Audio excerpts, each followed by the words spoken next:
Hi, good evening. Good to see everybody here, and we already do have Miss Rahaman with us. Hope everybody is doing well.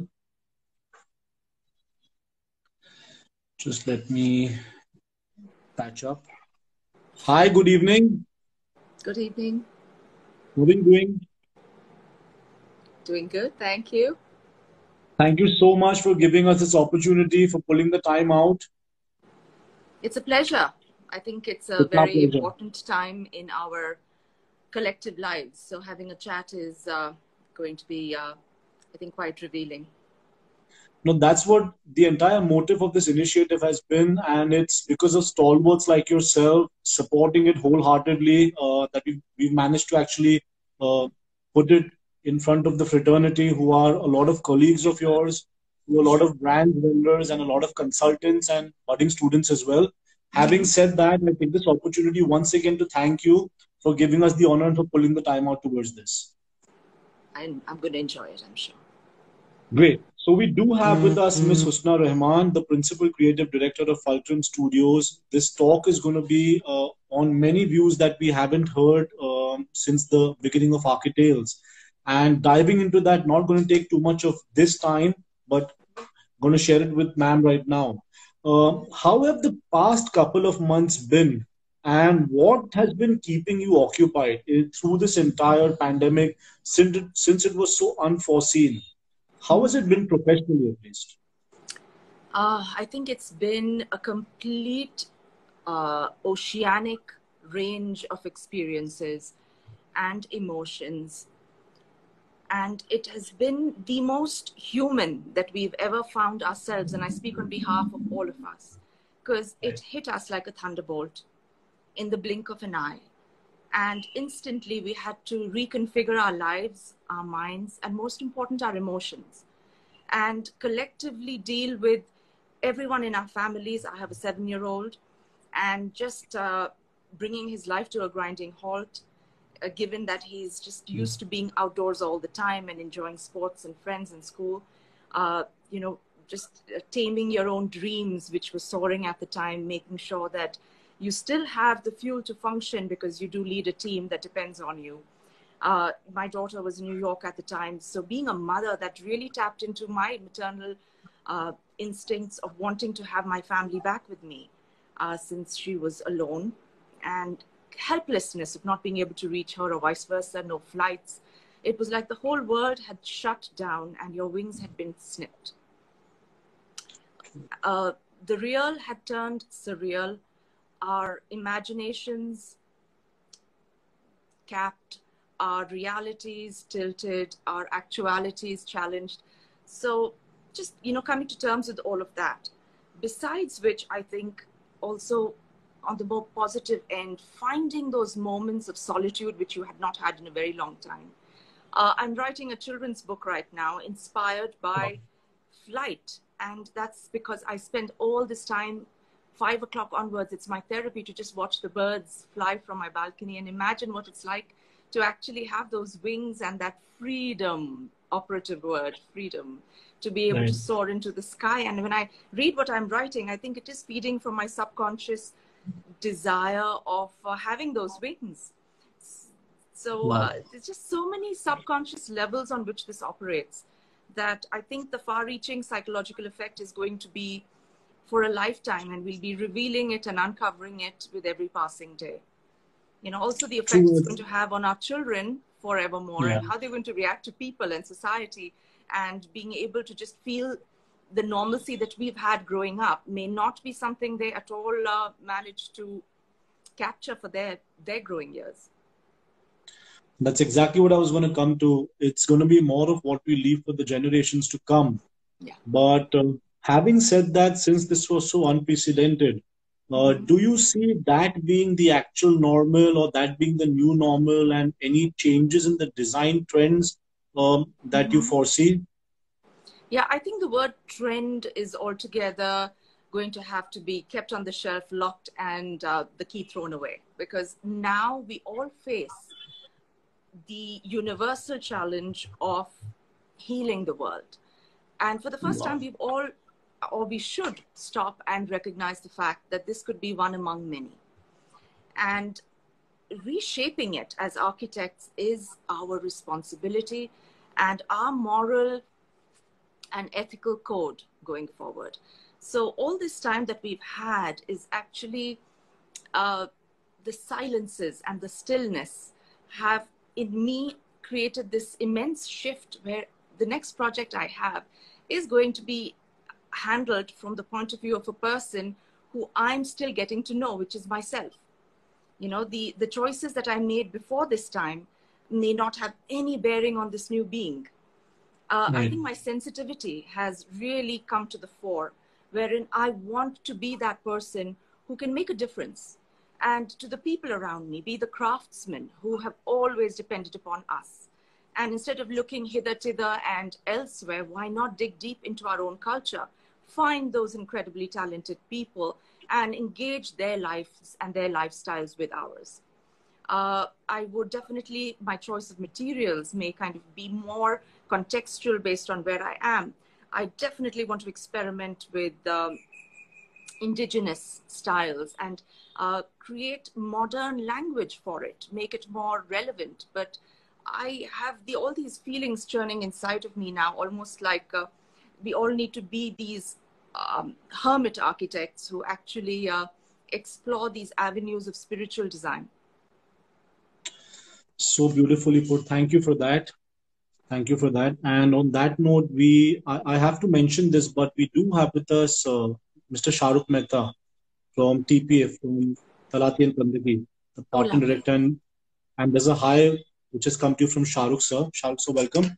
But having said that, we've understood that you've actually spoken about the larger roles of architects and designers through what you mentioned in how you started initially.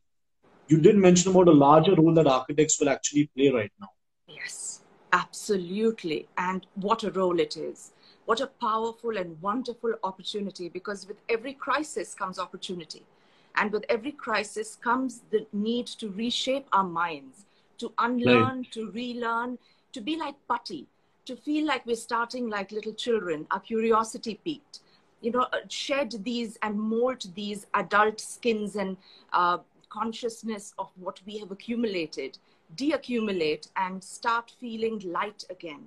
And I believe that the human evolution for this is essential for our survival. And look, it's not even a matter of we need to do it, but actually we need to do it in a certain time frame. We have the next 20 years to redefine this, and the clock is going tick and talk and tick and talk again. So this isn't about let's do this. This is about let's do this in the here and the now. It is an imminent challenge we face together. So there's no time to lose. And when we do come together, it is about together finding these beautiful collaborations and learning from each other. There are people amongst our creed who've been doing this for a very long time instinctively. I would love to engage in conversations with them, draw from their experience, understand together new technologies and new methods, and put together our intellect and actually form this union of like-minded beings who have a rhythm going forward and do it with all our heart and might. It's going to be all about what we've understood is learn, forget, relearn, a lot of collaborations with the people from the fraternity as well. Absolutely. It is. Right. And architecture is this tool which has the ability to change the world on a macro level. And on a micro, it has the ability for strangers to become friends. You know, what you do shapes people's emotions. It puts two people on a bench together and makes them have a conversation which they never would have. That is the power of space, the coming together of minds and brimming hearts from everywhere. So I think that it is about the collective, but it's also very much about the individual experience and reacting to the fact that we're a diverse creed and everybody calls out to a different tune. So making sure that it's nuanced in a way that everyone feels included and yet everyone feels committed to a common cause. Wow, when we do have a thumbs up and a wave coming from architect Reza Kabul, sir, and from architect Sunil Gambani, I think that actually says it all. even though I'm sitting here. But want to know about the journey. How did it all start? Uh, like journeys start, they take you on a journey. Uh, did I have any deliberate intent to follow this path? Uh, I was academically inclined and I showed promise of various things. I was studying the humanities in Bangalore till the age of 21. And then the flight of design began, and it made me soar into a realm wherein I realized that this is the field where a person needs to be all they can be. Uh, to approach a design, you need to be a poet, you need to be a sculptor, you need to be an artist, you need to be a scientist, you need to be just a good communicator so you understand the psychological needs of your client. You need to be receptive to the shadow on the site and the feel of the leaves and the branches, if there's a tree there which beckons to you, and just lose all your apprehensions and just feel like a receptacle to carry newness. And that idea filled me with just the childlike quest, which I still feel. It's been 22 years into the business, if you can call it, which is really an art. But I still feel like I am starting today. And that newness makes me feel like I will do this, as long as there's a breath in me. So I love that about every new day. And it's just a wonderful feeling to feel that you carry so much with you, and yet you have to feel completely empty to make sure that you can fill yourself with it. It's the humane side that is going to actually come to the forefront, what we've understood from what you've just given us through your views. But having said that, any designer or architect having his or her own professional style, is it the personal style or the personal connect also that's going to be very important? Just trying to understand from what you put in front, how they are as a person. I think that your humanity is what makes everything begin, and your understanding of that. And when have we felt more fragile as a creed as we do today?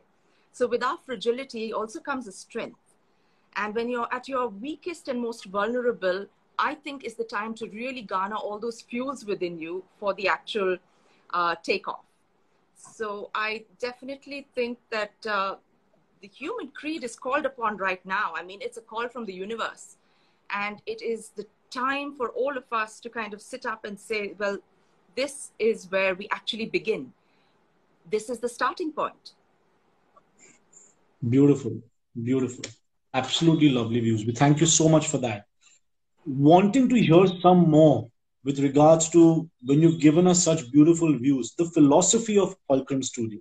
Something from you on what the philosophy of the studio is.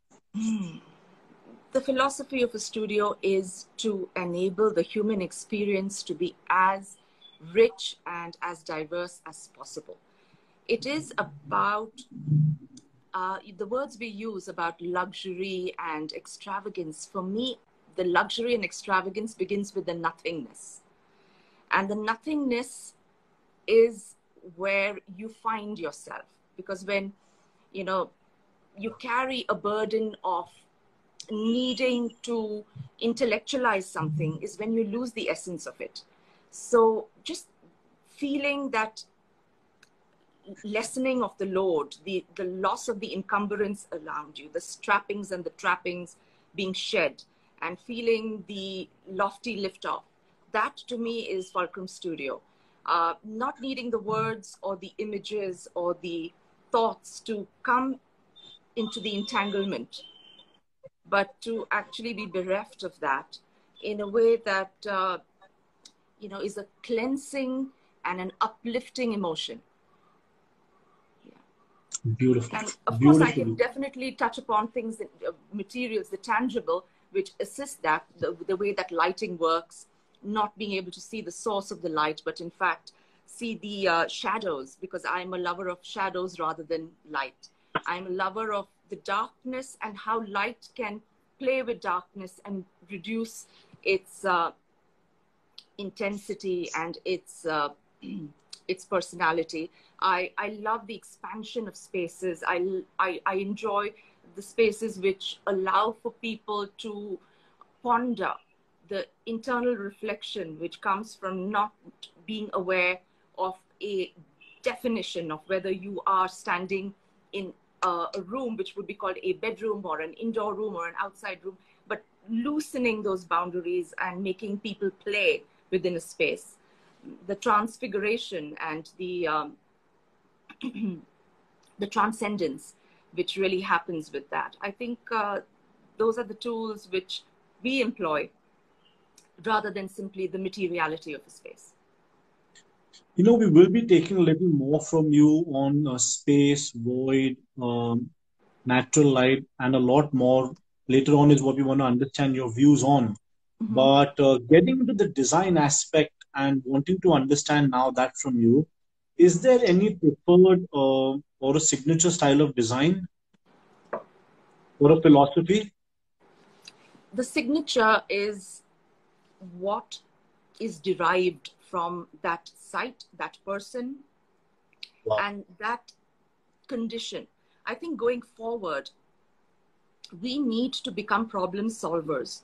We need to treat every project as one in which everything is unique. And hence, we do not carry the burden and luxury of being able to say, I will apply the formula which I've used in the last project. We need to approach it as though we've never seen it before. This is when I talk about the shedding of the skin and coming forward free and renewed. Because no two sites are the same. No two, winds carry the same feeling. No two trees have the same shade and the beautiful flickering of light which you see when, the trees, the leaves rustle and you kind of stand underneath. So really, every site is an individual. It's like you can't treat me the way you would treat someone else, because we all have our own contexts. When you talk to me, there will be a certain understanding of the person I am, and hence the attitude. So I think that style has had its time. Today we talk about not having that indulgence of saying, I'm going to work in this style or in this trend or in this way, but treating everything with the respect it deserves, which means that see it as a standalone challenge.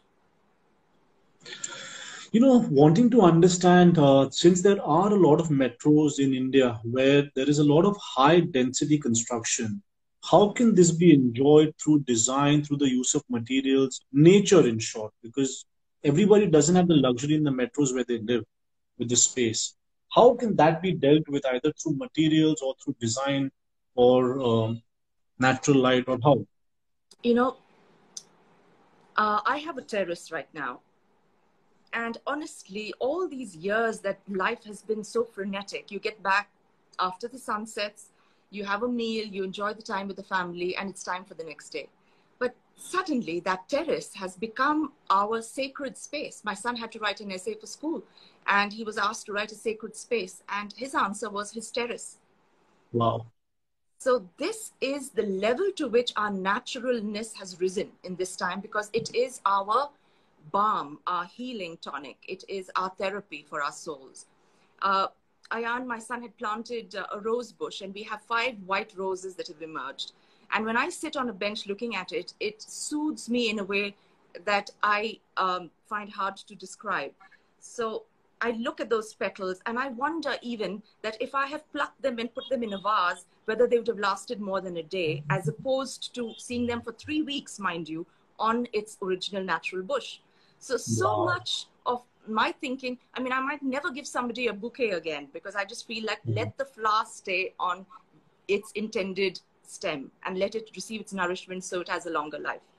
So, it's the naturalness, the green has to come in. And we are nurturers. We are people who want to enjoy that growth. So planting seeds, whether it's just in a little vertical garden in your balcony, or just getting a whole bunch of pots and allowing your herbs, which you use every day, to become part of what you see, what you look forward to. Every new leaf will give you joy. So I think that in every form, there's a way to bring nature into your home, to watch that grow, to enjoy being the nurturer of that. And I think that is essential for us, for our minds as well as our bodies right now. So You I know, think, on this beautiful thought, yeah. since we've spoken a lot of nature, what is your take on design being ecologically viable? And do you see more the use of natural resources or natural stones, or is that going to go against the times in the future? What is your take on this? Natural material has to be researched. And Hmm. right now we're doing a project wherein we do not want to use any veneer on the surfaces. We don't Okay. want wood. We actually researched a material which is an agri composite, and it's made from wheat waste. And all we're Wow. doing, and it looks really good too, so we're paneling indoor and outdoor with that material and leaving Wow. it in its natural state because it is weather worthy as well. So there are so many materials which are now being tested, tried, and re-engineered to become that dialogue with people, where you don't need a polyurethane surface, where all those chemicals are unhealthy for the workers on site and the Yeah. environment. You don't need those exotic veneers so that you're cutting down half the rainforest in Brazil. You can actually, if your idea is powerful enough and your architectural tonality and intent has the strength to carry you through, you do not need those embellishments, which I now consider to be superfluous. I think Right. bring the strength to the design, wherein the materiality can be toned down. And what really sparks the fire is the form and the shape and the intent of your architectural program. Brilliant. Brilliant. Is this going to actually get the professionals or the entire industry closer to actually source locally? Source locally also, we've heard of two concepts. Source locally is one is they say that source locally from make in India, and source locally from around the neighborhood, from that very region. Yes, Is I this mean, going to play a bigger role as well? I definitely think so. First of all, it's just more practical. Mhm. With time lags across the world, with the world functioning the way it is right now, and goodness, is this not a country wherein we are so fortunate to have that richness? We Yeah. have every 100 kilometers, you have a new craftsman creating a whole new language of design. So the plethora Right. of design is waiting to be touched and then to be explored by all of us, and explored with hunger and need and excitement. So I have craftsmen I've worked with who are languishing right now. And every time now I design a coffee table, I'm thinking, okay, what is the local craft of Mm. this region, wherein we can infuse something very contemporary, but with the culture and context of a country which really is second to none where it comes to enrichment. Wow. Craft has to be seen to be alive. Are you a Mm-hmm. strong believer in that? And does the The industry have to craftsman actually has to be support that kept alive. wholeheartedly? Yes, the Right. government doesn't do very much about that at all. I have people calling me and their voices are aching with just the lack of resilience, because they've been worn down by the economic crisis, by the emotional wear and tear. So I really think that we need to stand up for them and say, all right, Italy is great and we will support it in contexts that we need to. But let's first look after the wonderful people who work for centuries in palaces and in kingdoms through our land, and whose skill, if even revealed to the Western world, would be something that they would never have imagined possible. Wow. Beautifully put. Thank you so much for those views. In your words, the sequence from visualizing a concept and delivering it successfully. Could you Mm-hmm. take us through the entire process in your words? So it's a very palpable process. If we are working on a piece of architecture, then it's just standing in solitude on the site and allowing the site and its vibrations and its voice to touch you. So you again go there without your imposition of your ideology or what you want, but as a receiver of all those energies and that uniqueness of being in a space that you have never before. Because in India, we have a respect for the land, the bhumi itself. When you pick up the soil in your hand or you walk without your footwear, you feel a certain emotion. And I try to do that as much as possible. I love taking off my footwear and walking and just feeling the energy under my feet. I think it's very therapeutic. So I like to do that on a site and just sit there for some time and allow for it to have a conversation with me. It's after that that you actually start to sketch, and it's that beautiful mind-body synergy that creates these fluid lines on paper. And you continue that process for as long as your instinct doesn't tell you that there's something magical happening on that paper, which is when you start to evolve that three-dimensionally. I'm a very tactile person, so I enjoy the pencil and paper experience immensely. And that's how we begin. We begin with our hands because there is no substitute for that.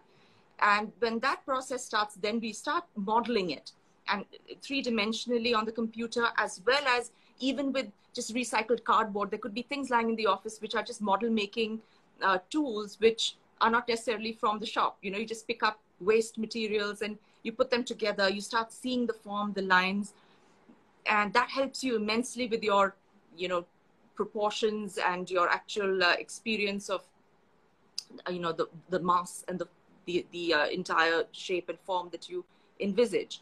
And that's when you start to feel that beautiful surge of creativity coming through you, because it's something that you are sharing with an energy which is incalculably beautiful and strong, and it's taking you on a journey.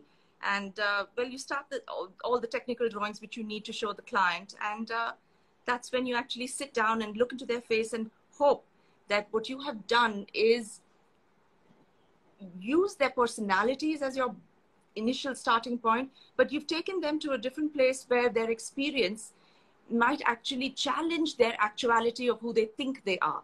I think you cannot just say, but that's the client and he determines what I do. You have to constantly allow for your creativity to take them to a higher plane. So I really think it's nice to have that dialogue with the client. Says, but what do you think? I'm not used to this. I'm like, allow yourself a free and open mind. Maybe you'll find this to be much more exciting than you even imagined.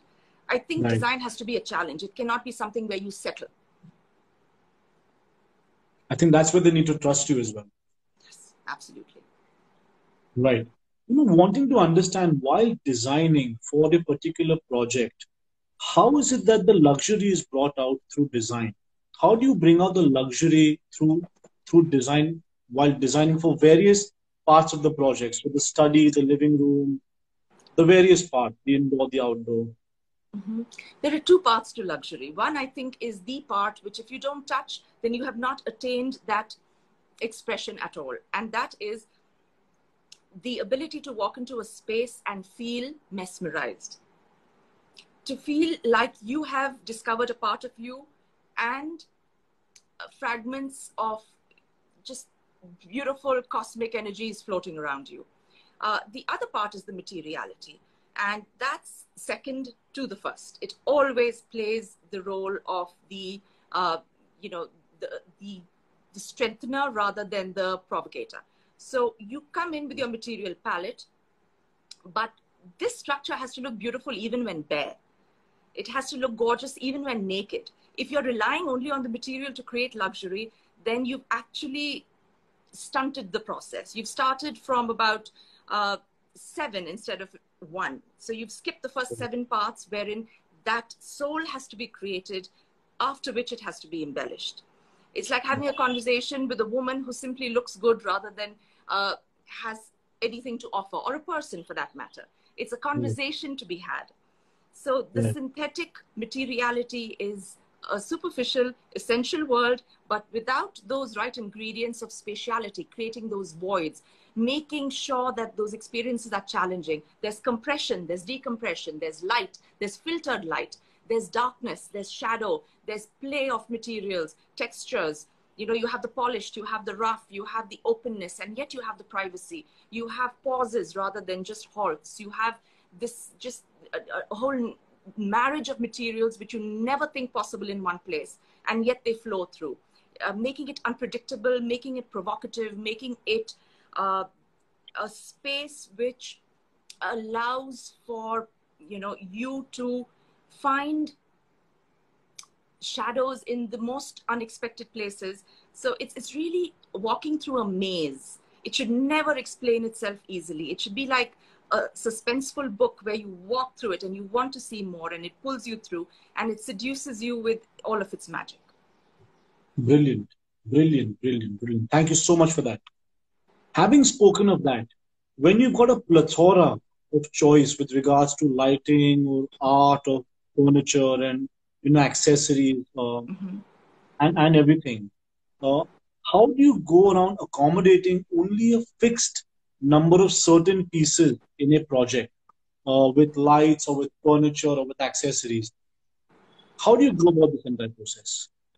Because the overriding concept, the first day when we talked about the process of design, and I said, Mm. you start to sketch, that is Yeah, the day of definitive clarity. It is when you know what your project will accept and what it will not. So, although the world has this dazzling array of choices, it becomes very clear to you that the choices will be limited to what is necessary and what is worthy for this particular project. And that may not be true of the previous or the next project, but this one has its own personality and it wears what it does with ease and with elegance. So your choices become very clear. I mean, I wow. take very little time to narrow Right, down my choices of stone or lighting or fabric because you know from the beginning who the protagonist of the story is. So you're right. not blundering and floundering through this story, wondering what else will happen. The narrative is so clear that you see it and you know that it's calling to you. And there's an immediate union between the two. Beautifully put. So well explained to us. But The wanting to take, moment you're confused, and that's a tip for students, the moment you don't know what you're looking for in terms of material, you don't have a clarity on your narrative. So you need to go back first and then create that stronghold, which shines the light on everything else, which really gives you the answers you're looking for. wow, brilliant. Thank you so much. Talking of the importance or the inspiration from nature and ancient architecture and design, you do strongly believe in this, if we are not mistaken. Some more from you on this, please. On ancient design, uh, well, Nature and ancient architecture. well, absolutely. The thing about life is its abundant ability to surprise you. And that happens when you see the world. So I have had the ability to travel since I was knee high to a rabbit. I've seen culture, creed, people. I've been in situations where I've made friends with them over a cup of coffee. I love encounters with people who I may never meet again. I love those conversations because they just brim with honesty, with warmth, and with just that serendipity that this was meant to happen, and yet for a fleeting period of time, and our lives will never cross paths again.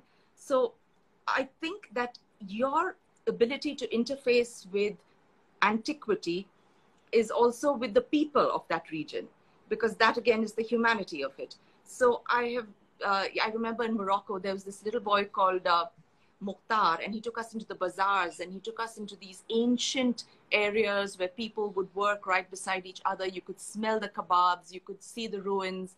You had people in their indigenous costumes talking to you. You just feel transported to the world of Aladdin. You feel like you're in the ancient Persian times where the Arabian Nights is coming to life.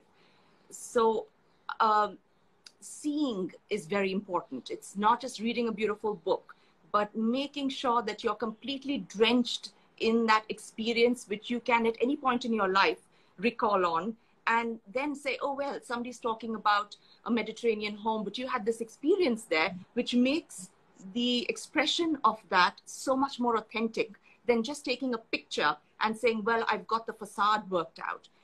Mhm. It's nice when people actually feel that something could be either Moroccan or Rajasthani or Tibetan. I like nuances. I don't think culture should be represented in a way that looks like it was just taken out of a certain era. I think we need to redefine our time, and it's incumbent upon us to reshape the language of design rather than merely copy what was existent some centuries ago. Since you just did teleport us to Morocco, wanting to understand from you, when we talk of the geographical location of a project. So if you work Mhm. on a project in Bangalore or in Chennai or in Mumbai or in Pune, Delhi, the importance of syncing the design with the geographical location. So the design aspect, the use of materials, everything. Is that very important, or is it just can that take a backseat? I mean, when you go to Chennai, you dress differently, don't you? I mean, we are not going to be wearing a suit and a jersey, so neither should your building. It is as living and breathing as any other human organism. So you react to places the way that you would react directly. So right now we're doing projects there, and we are so careful to make sure our materials do not create this, a box of heat. We are ventilating from the ceiling. We are creating openings in the right places. We are conscious of the cardinal directions so we don't get the sun from the southwest to overheat the space. You have to tell the tale in the language in which you are able to speak, and you have to learn those languages, and that's what makes this journey so exciting, that you will always find something in the place that you really don't necessarily look for it, and your learning keeps getting enhanced based on those challenges. So whether you're working in Dubai or Chennai or Bangalore or Norway, to be able to understand the people of the region, the food of that region, the dance of that region, the climate of that region, and steep yourself in it in such a way that you literally become part of it. And then your design is just an extension of that. Wow, super. So well put. Thank you for explaining. It hasn't been explained to us in this manner ever. So these views are actually very enriching. Thank you for that. And we did speak of craft a little earlier. You did speak very strongly of craft and how it has to be seen to be alive as well. But the strong need of reinventing and modernizing ancient craft. Mm-hmm.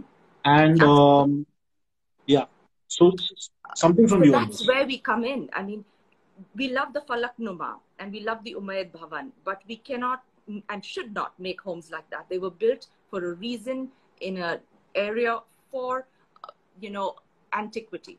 And that's how they should be respected. But yes, there are craftsmen who built those who still live on. There are people from Bidar who I work with often, and they do the most exquisite inlay of silver and brass in metal. And they are down to the last 80 people who really need to be nurtured and whose livelihoods need to be nourished. So I think that craftspeople have to be brought in as our main collaborators. They're people who need to take center stage. When we have exhibitions in various cities, and I've gone to a few of those recently, we have our vendors who are selling different things. I think we need to put the spotlight on craftspeople, bring them from their little rural places, have them sit there and actually create their craft. Have a dialogue with people, give their business cards out, make it cool, make it hip, make it important, make an industry sit up and say, look, we're not talking about this anymore, we're doing it. The person is right here and you can see what he's doing. Use it into your next project. Make it shine. What are your views on when you talk about, so when you visit Italy, Milan, Spain, when you visit the European places, and you have to take a 2-hour drive away from the city, and there's an entire setup there for craftsmanship, where they have skilled labor over there. Is that concept going to work with us over here in India as well, or should that be in place? We are talking about, when you go to the exhibitions in Europe. Well, no, yeah. When you go to the exhibition, you have to take a 2-hour drive away, and you have to go to the rural part of it where they've got the skilled labor. So, does that have to be replicated over here as well? Look, they need to be made visible, and visibility will come when architects actually put it into their projects, when magazines cover it, when people talk about it in a way that Indianness is stylish again. And for the longest time, we covet what is not ours. And maybe it's a colonial hangover where we feel like, that has a brand name that brings this wow factor into a project. The psychology of that is deeply disturbing to me. But I just feel like it has to then become something fashionable, which people enjoy. And it can only do so if you actually embrace it. You allow it to be seen in every part, not just, a town far away, or every opportunity that we have to actually embrace it, big and small, has to be adopted, and it has to be made all inclusive. I mean, no holds barred. Will there be a pull factor from the clientele's end of side? I mean, if the architects and designers do take that, initiative, but will there be a pull factor? Will the clients actually want that? Will they ask I for it? can't see why anyone will not want something beautiful. Beauty is universal. Right. Super. And Great. Thank you. I think we have a whole portal of opportunities to allow our clients to walk through. Let's not underestimate their intellect. They will love something if it is something worthy. And it doesn't matter where it comes from. And Right. even better if it's from India, I think, because it's easier to source. There's a direct relationship with the people, a direct control. In terms of sustainability, you're not getting those ships traveling all across the oceans and the fossil fuel. And I think that it's if you hold it dear to your heart and your client sees that this is something that you value, he's going to enjoy it more than ever. Wow. So true. Well, thank you. Coming to natural stones once again, we talk of the use of natural stones and the sense that they lend towards the aesthetics. But you do believe in the use of natural stones for many more reasons, is what we believe. I love natural stone. I mean, there is nothing like it. It is a natural resource which is getting depleted. And yet, that's a dichotomy of thought, because you're quarrying into stone, and yet this is the most exquisite material. So, I also feel that India has beautiful natural stone reserves. Rajasthan is the most incredible array of limestones which used is stunning. And that is something that that we do. I don't see how that is going to lose its importance in any way. We just hope that the earth has enough generosity and magnanimity for us to enjoy that underneath our feet. But the quarries, yes, that's, I mean, we go that far, but we want our marble. I'm sorry. I mean, we draw a line there. No, fingers crossed. Yeah. Materials play an important role in how the person experiences the space. Yeah. Materials. Right. Yes. So first, it's the skeleton. It's our bones, which determine our proportions. And then it's our flesh and our skin and our clothes and our embellishments and refinements and all of that. So if you only start at that point where the skeleton is beautiful, you can literally wear little or nothing and still look ravishing if you have the right proportions and bones. And then you can add a lot of materials, and you can actually create this whole puff pastry layer of stuff which can actually be rather overdone at times. So I think, yes, material choices are very important if they're pertinent. What are you using it for? Does it have the relevance to be standing in a place which really beckons the user into that experience, which makes it profound? I think superficiality of material and the excess of material can actually take away from what you're trying to say. I think few words express a story much better than if you use paragraphs, because you lose the essence of what you're trying to say. It's harder to say it with fewer words than with a long paragraph, and yet it actually sends the message clearer. So material is very important, but more important than the material itself is how it's being used and why. Okay. Wow, brilliant. That's what's going to get me to my next question. So when we talk of the materials, especially the thoughtful application of the materials in sync with the color palette and the furniture, how important is that? I mean, it's as important as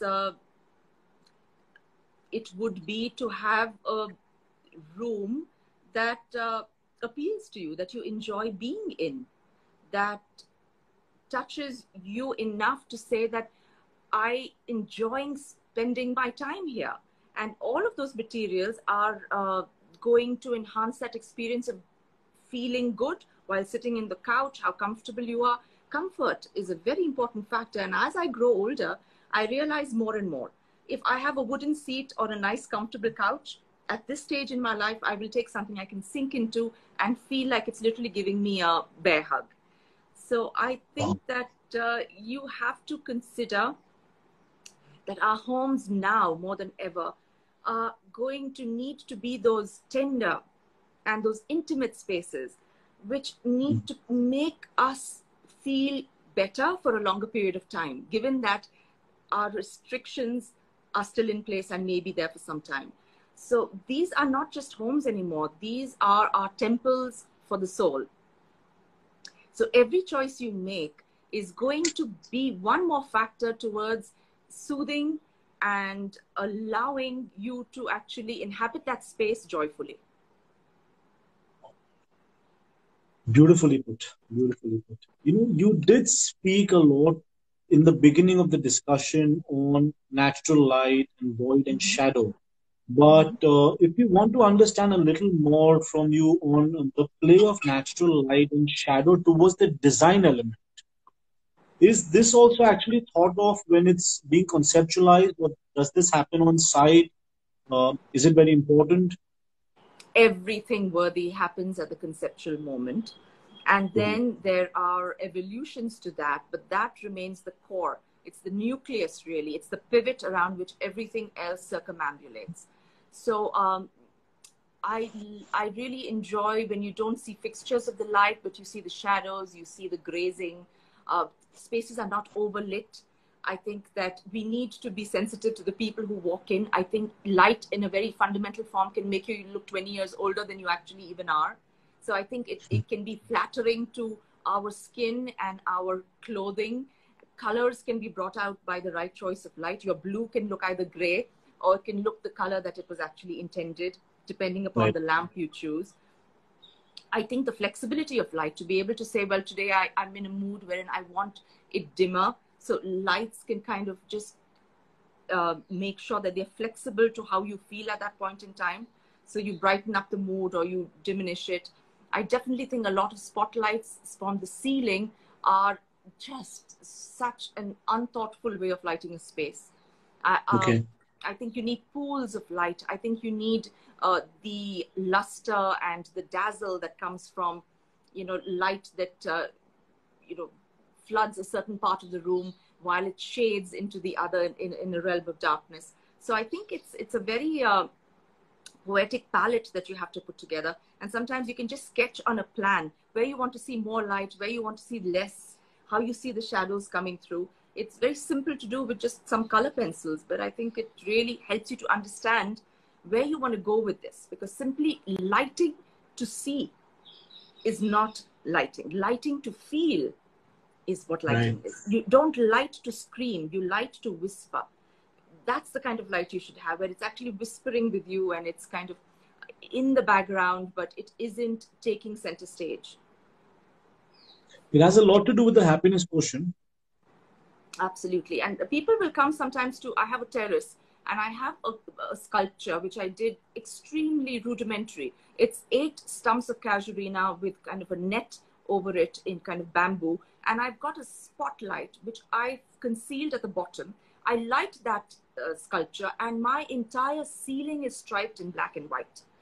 Wow. And it looks absolutely evocative. So people come there and I can actually see them standing there. There is no other light. There's this dramatic black and white stripe, except it's not in paint, it's in light.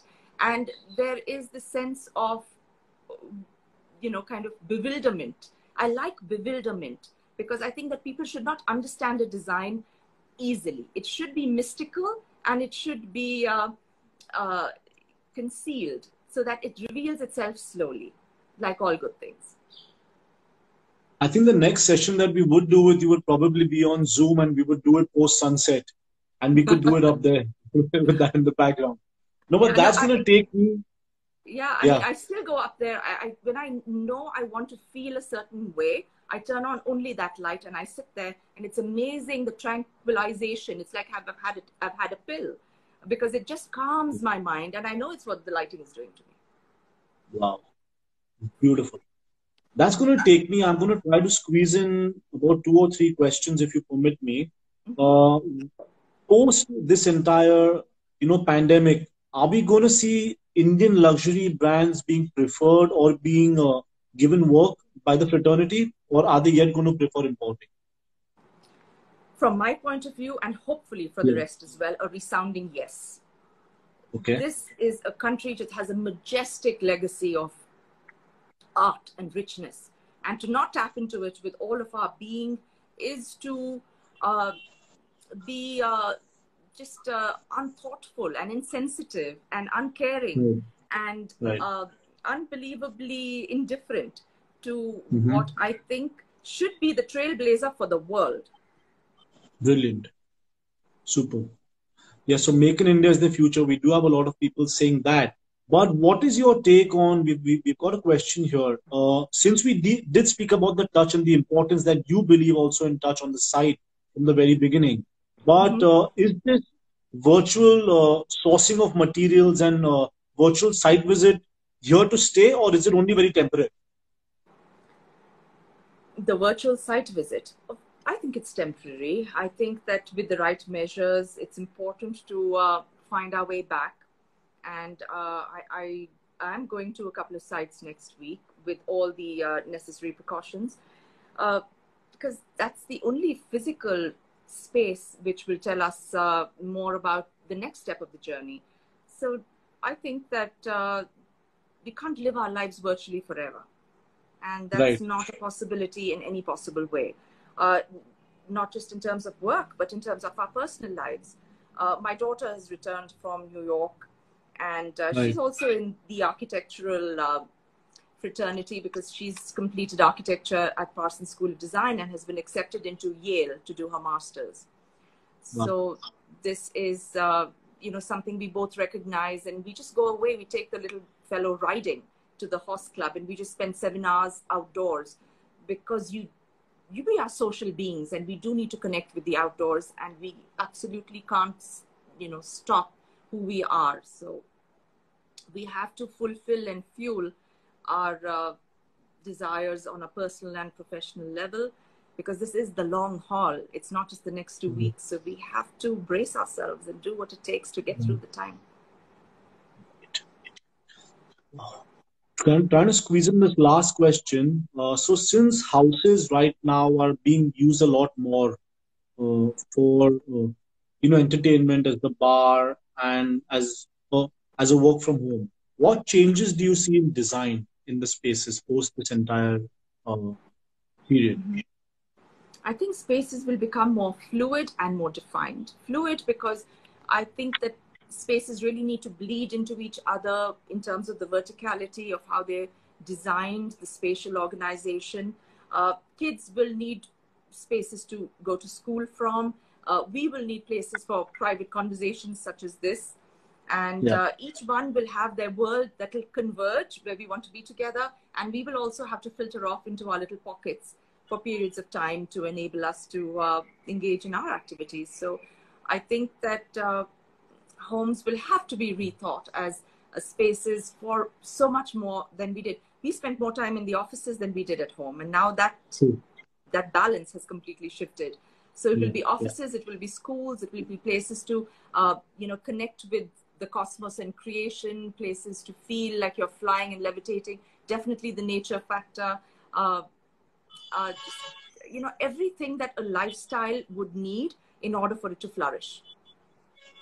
So poetically put, so beautifully explained to us. I have to take this one last question before I take your views on a parting note. What do you think about human-centric lighting in the future? Human-centric lighting. Right. Human-centric lighting is about lighting in order for a space and the person enjoying the space to feel most evenly calibrated. So, you know, putting the user, what are you lighting and why? Do you have just 18 spotlights on the ceiling lighting an area that is just overlit, or do you have a desk which you want to, like, I do not like a light over my head at a desk. It just makes you feel warm. So you need a beautiful table lamp and something that glows in a way that lights your work. I like when I'm, you know, for instance, in a toilet, I don't like ceiling lights again. I like lights from the wall. I like lights that I control. I like them to soothe me. I like for me to be able to relax with, you know, fixtures that don't generate a kind of strong and direct light. So human-centric lighting is what keeps you feeling most human. And at this point in time, everything around us needs to be human-centric, not just lighting, because we need every tool to make our lives feel more buoyant than we ever have, because our opportunities have shrunk. There's so much less that we can do, that there's so much more that we need to do in our homes to be able to keep us resilient and sustain our moods and our lives for a longer period of time. So pretty much everything, which also lights which are very sensitive to the amount of electricity they consume, and yet bring out the ability for us to most enjoy our space. So yeah, I think Okay. This actually has been a piece of art, this one-on-one for us, but we do have the chairman and the managing director of the show over here, and I have to take this one question before I take your views. We have Mr. Sumit Gandhi, and he wants to know, would people postpone aspirational investment and luxury investment lifestyle takes a hit, or is above all what's happening? What is your take on this? I think that life will go on. I think that as Indians, we're incredibly resilient people. I already have communications from various people who want to start new projects, who want to resume projects that were already, in momentum. So I think that people will be careful in as much as they can, but I'm not putting my dreams on hold, and neither should anybody else. We need to take charge of our lives and the economy, because that's the only way that people will continue to remain able to sustain their lives. And it's not just us, it's just the concentric circles of ecosystems around us. And everyone depends on us moving forward. So I definitely hope that people come out there, we start conjoining with their ideas and directives, and the whole industry gets moving, because we cannot put this on the back burner for years. And before we have a vaccine, could well take a year or two. So let's get going, and let's engage everyone, and let's do it in a way that's still responsible and possible. Thank you for the positivity. There's a lot happening down there. You seem to be a future great lighting designer. We are proud to be associated with Fulcrum Studios. We thank you for this session, for the positivity, for the way you have expressed the views to us, and for these enriching thoughts. On that, I once again thank you. It's been an absolute pleasure and an honor hosting you. Thank you for the opportunity. Looking forward to meeting with you soon in person. And looking forward to your continued support as well. Absolutely. I've had a wonderful time. It's been a great time to catharsize my feelings of our current time, as well as the trajectory of work going forward. Absolute pleasure. Once again, till we meet in person. Thank you. Thank you. Have a lovely week ahead. Bye-bye. Bye-bye. Thank you so much for joining us. It indeed was a fantastic session. We look forward to seeing you all on Wednesday. We've got Studio Emergence with us. Until then, please stay safe and see you all then.